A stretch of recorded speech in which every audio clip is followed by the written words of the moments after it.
All right, hey, what's up, everybody? Today I am doing a review video on a USB-powered shaker cup that I bought off Amazon for 30 bucks. And I know what you're thinking, that seems ridiculous, but I think I can explain why it makes sense. So before I get started, do me a favor, if you find this video to be helpful, please hit like on it, maybe even the subscribe button while you are here. I'm gonna put a link in the description down below to this specific VOLTRX USB-powered shaker cup. And so look, here's the deal. They had a sale on these, and at first I thought that seems ridiculous. Why can't I just have a shaker cup and go like that? It's not that hard. Why spend 30 bucks on it? But then I thought about it for a second. It's not about the shaking. The shaking is so what? But have you ever done a shaker cup and then you take a big drink and there is a clump of something in there? And you get it, and you're just like, that might be a bug, or that might be the powder just did not blend well. You don't know. Side note, one time I did that, and there was old chicken in my cup, and it went in my mouth. It was disgusting. It scars you for life if that happens. Unrelated. So anyways, so I've got this, again, 30 bucks on Amazon. I'm going to put a link down below. Let's open it up here. I probably should have thought this through a little bit. So it comes in this pretty fancy-looking container. Almost a little bit too fancy for a shaker cup, but I guess since it's USB powered and it's fancy, they went a little bit heavier with some of the packaging on it. But it's actually kind of a nice package. I mean, it's got holes in the top of it like it's something that's alive. It's not, but let's see here. Oh, here we go. Okay. So, basically what I've got here is some instructions, and then an actual cup here. And the cup itself is just a pretty standard looking cup. You can see there's some stuff on the inside of that. We'll get to that in a second. It says VOLTRX here. It is a solid plastic. It feels like a regular shaker cup. But I can see here in the bottom, I'm trying to angle this so that you can see. So there's some sort of a mechanism in here that looks like it probably does something here. That's where the automatic spinning takes place. The lid itself, pretty standard. It's got one of these loops on it like you see a lot of times. Nothing special about the lid. One of my pet peeves, though, are lids that don't seal all the way, especially when you're doing like a shaker cup and they don't seal all the way and you end up splattering everybody. So, but this does feel like that seals good. Snaps nicely. All right, let's take a quick look at what came inside. USB power cable. So here is what the base is, obviously, that this plugs into, right? So you're going to see something like this. It's just going to fit on there, I'm assuming. Yep, fits on there nicely. So the idea here is that the powered part would actually be the base, and there's a button here, power button right there, and on the back, I'm assuming, yep, there is a plug that powers this up. Now, supposedly, a charge from this, if you use it 3 times a week, will last you for a month. Now, I am of the mindset that I am actually using a shaker cup, twice a day, sometimes more, but usually it's twice. So, one charge will not last me a month, but I am curious to see how this goes. So what I'm going to do is I'm going to plug this in, I'm going to charge it, and then I'll come back once it's charged. It might be tomorrow, but I'll come back once it's all charged up. Now, it does, look, also something to note, it does not come with an actual plug part that you would plug into the wall, so you'd have to have something like that separately. Let's see here how easily it plugs into this. Sometimes these aren't sometimes they don't snap in nicely. All right, that's snug. Okay. Good. So then the idea is once you charge the base, you hit the button, and then once the button's on, it's going to stir it. So it's almost like it is a blender, but it's almost the same concept. It's got a base, a blender. You would put your stuff in here, you'd put it on and it would. So ultimately, what do I want to know here? I want to know that once this is charged up, does this blend better than just doing it by hand? The shaking part, again, who cares? That's easy to do, but maybe for folks with arm injuries, that this action maybe they don't want to do that. Maybe they're just lazy, or maybe they just like having just the cool new gadgets. So I'm going to charge it up. We're going to test it out, and I'll see you whenever we get to that point. So cut, and here we go. Now something that I did want to show you this was kind of neat. So I plugged it in here, and it actually lights up and blinks based off of how far along that it's going to charge. You can see it going there. Just something I thought was kind of neat. You know, a lot of times there'll be like a green LED or something on the side, but this one is a little bit more fancy, a little bit more unique. So just want to make sure to show you that. All right, so hey, we're back, and I have the cup now fully charged. And what we're gonna do is I'm gonna test 3 different types of powders. So right now, I'm just gonna be doing this. This is a branched chain amino acid that I got off of Amazon, which is actually pretty delicious. I'll put a link in the description down below if you're interested. And this typically blends very nicely. So I'm gonna test this one now and see how it blends. But later, what I'm gonna do, maybe tomorrow, or we'll see when I actually get to do it, I'm going to do my protein powder, which is made by IsoPure. This is a whey isolate, so it blends very nicely anyways, just with the standard shaker cup when you shake it. But I'm going to test it and see if it changes that at all, because I'm not just looking for solubility. I'm also looking for, like, does it make unnecessary bubbles, frothing, that type of deal. Speaking of unnecessary bubbles, the third thing I'm going to try is this. Now, this is a protein that I do not care for very much, because whenever I put it in a shaker cup, it makes it bubbly, and it makes it almost seem too airy whenever I'm drinking it. So I'm going to test this and see if it changes that at all. A couple of kind of interesting things here before I actually get started. One is it does actually click onto the base very nicely. I did not realize that at first. It took a little bit of extra effort, but it does actually do that. It took me about 45 minutes for this to do a full charge. It was already charged up a little bit whenever I got it out of the box, but I'm going to guess, and I'll report more on this later, probably the same amount of time, 45 to an hour for a complete charge. A couple of other things here kind of note. One is the ounce sizes. Typically when you get a shaker cup, they break it down into 4-ounce increments, so you'll see a 4, an 8, and a 12 type of situation. This one's got a 5, a 9, and a 12, which is kind of a strange pacing for ounces. It's not really a big deal. I mean, if I'm doing 4 or 8, I'll just do it a little bit under the number, but just something I wanted to kind of mention as something somewhat unusual. One more thing, the button here, one press whenever it's charged like it is now, one press gives me 30 seconds of stir. I assume it just stops by itself after 30 seconds. If you do 2 presses, it's 3 minutes. Why somebody would want to go 3 minutes, I guess, to really make sure that it's stirred up nicely. But the big thing here is, what I also noticed whenever I was reading the manual is it says what you do is you pour the liquid in first and then start it. You don't put the liquid and powder and start it. You do the liquid first. So, and I guess what it's going to do is it's going to make a whirlpool type situation. And then once that's going, then it says to put your powder in. Kind of interesting, and I'm not sure exactly how that works with the 30 seconds, of time that I've got. So what I'm going to do is I take the lid off, make my life a little bit easier here. So I'm going to do 8 ounces of liquid here. All right, so I've put it at about 8 ounces, just a little bit below the 9. I'm going to close that up. I'm not going to put the lid on because obviously then I can't put my powder in. So this seems almost a little bit strange. I'm actually going to bend this down just a little bit so you can get a better view. So one of the things that's kind of odd here is the idea of starting this without the lid on it, because my gut says it's going to make a mess. It probably won't, but I'm just so used to making a mess. So here's my powder. I'm going to get it ready to go. You can see it kind of, all right. So I guess I'm just going to go ahead and start it. And actually, let me do this. I'm going to do it twice. I'm going to get my phone out and record it kind of from the top so you can see what this is going to look like. So I'm going to hit the button. Let's see how loud it is. Oh, weird. So whenever I did that, the light came on. There was a slight delay, so I hit it again because I thought it didn't actually work, but it did. It just was a slight delay. So we'll go here.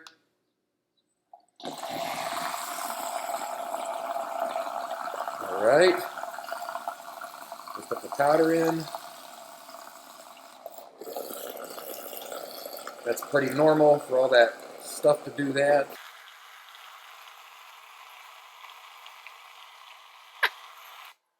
and it stopped on its own. So a couple of things to note is around the sides.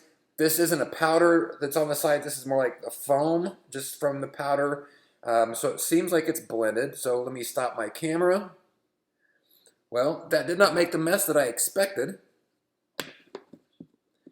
Now, so my question is, as far as blendability, how does that go? How is it going to do?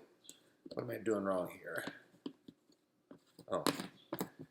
All right, let me take it off the base. Doesn't need that anymore. So, was no mess, really. Like I said, just a little bit of sort of the foam on the sides from whenever it was doing what it was doing. I'm looking on the bottom, trying to see if I can see like any kind of residue. Did it actually do a good job? There's some white down there on the bottom, but I can't tell if that's powder. It's not, oh, it is moving just a little bit. Look at that. So we've got some unfinished stirring stuff here. I'm actually going to put it back on the base because that probably should have done it. Let me hit it one more time.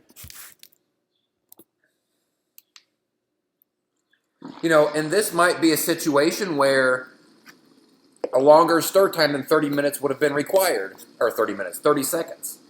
So let's see here what it does.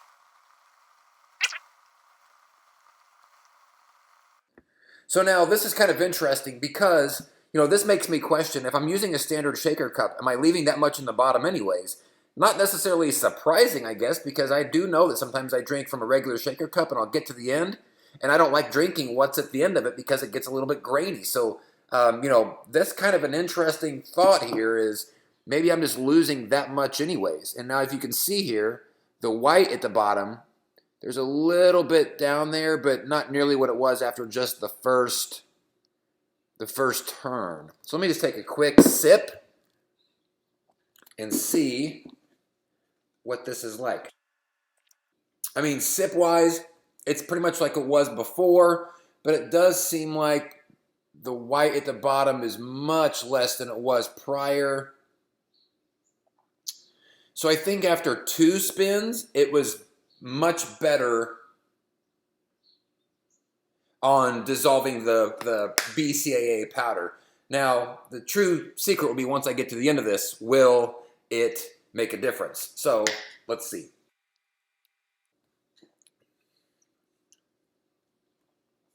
No powder, no grit, no anything there. So it did a good job of that. Whenever I'm looking in the bottom of the cup, probably hard to see here, but, oh, right on my computer.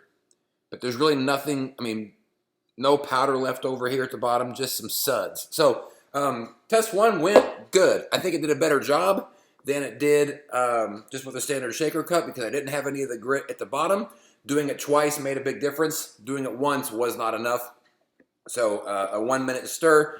But again, whenever I'm doing it in a shaker cup, I'm doing it for probably 10 seconds tops and then drinking it, which would explain a lot of the times why I've got the stuff in it that I don't want. So anyways, let me do this. Oh, there we go. So next up will be my test of the protein powder that I normally do. We'll see you in a bit. All right, hey, what's up, everybody? So now we are going to do my IsoPure protein isolate powder. So I'm going to pour water into my empty glass. I'm going to do about 9 ounces here. See here, I'm right about the 9 ounce mark, give or take a little bit.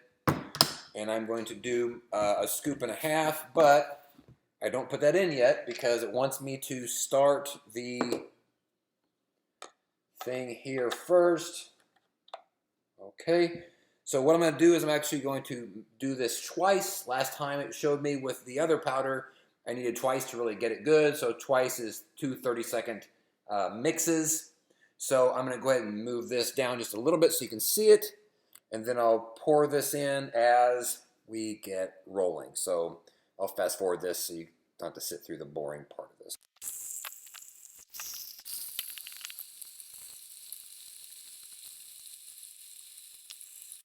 Okay, so apparently I touched it twice and did it for more than 30 seconds. That was about 40 seconds. But, so quick reaction is, I mean, I don't see any floaties.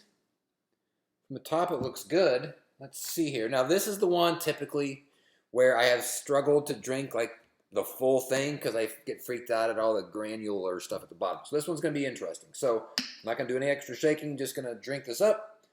Let's see how this goes.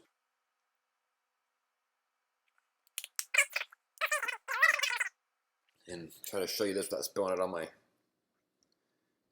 laptop this time. So, I mean, just barely anything. Not like it would be normally if I was mixing it. There'd be much more at the bottom. So I can definitely say that on the protein powder, doing it 40 seconds or so, completely dissolved, or almost completely dissolved, way better than a regular shaker cup. So next up is going to be my test of this, which is, I'm not looking forward to this because it's always really difficult to drink. But so far, that protein powder one convinced me that this is a good idea. This is a cool thing to have. We'll see if it really holds up under this. So we'll see on that here in just a second. Okay, I am on my last test, which is the protein powder. This, I think, is made by, it doesn't really matter. It's one that I don't like because whenever I typically use it, it doesn't dissolve well. Why is my hat crooked?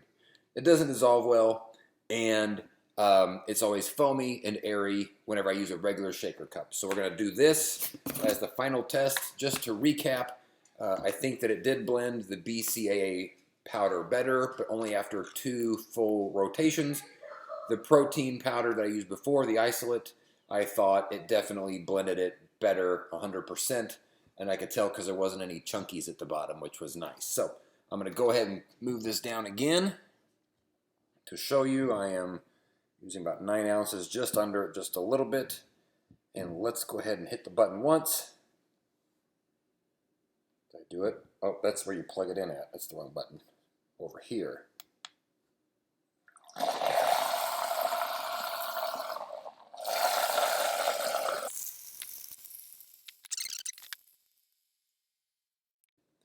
Okay, so a couple of things that are also interesting here. One is I've noticed that when you pour the powders in, it does sometimes, you know, kind of mist up onto the sides. So there's a little bit of protein powder on the sides of each one of these. But I'm looking at the, I'm going to try to show you this again without spilling my drink like I did last time, like an idiot. But I don't see the foamy stuff at the top like I normally would with a foam shaker, or with a regular shaker. So let's see. And once again, I got to the bottom of the cup, and there's no chunkies, no floaties. Trying to kind of show this again. Not like I had experienced if I used just a standard shaker cup. All right, final verdict. Do I think this is worth $30? It depends on you and your preferences. It was worth it. I think this is going to be great for me because I really struggle with drinking the very bottom portions of my drinks. A lot of times I'll just get to about this point here and I'll pitch the rest of it just because it freaks me out to get the chunkies and the floaties at the bottom. I tried with the BCAA. After 2 rotations, there were none. After my isolate protein, there was none, and there was none after this. So all 3 different types of powders that I tested with this got rid of the chunky floaties at the bottom. So to me, because I can drink more of these now, I can drink more, I don't have to throw any away at the bottom. This was worth it to me. Otherwise, if you're fine with the standard shaker cup type of situation and you don't mind the floaties, this probably is not for you. I think it's cool, I think it's neat, but if the stuff at the bottom doesn't bother you, probably not worth it. But if it does bother you, if you hate taking a drink and getting a thick, just glob of protein or something, this did the trick. This was actually great. So I'm very excited that I purchased this for that reason, on top of it being cool. So again, link's going to be in the description down below if you want to go and pick yours up. Looking forward to more of these things, using it more, getting more drinks out of my drinks. So this is a VOLTRX USB-powered shaker cup. Thanks y'all so much for watching. If this was helpful, please hit like on it. Maybe even subscribe while you're already here. We'll see you on the next video. Peace out.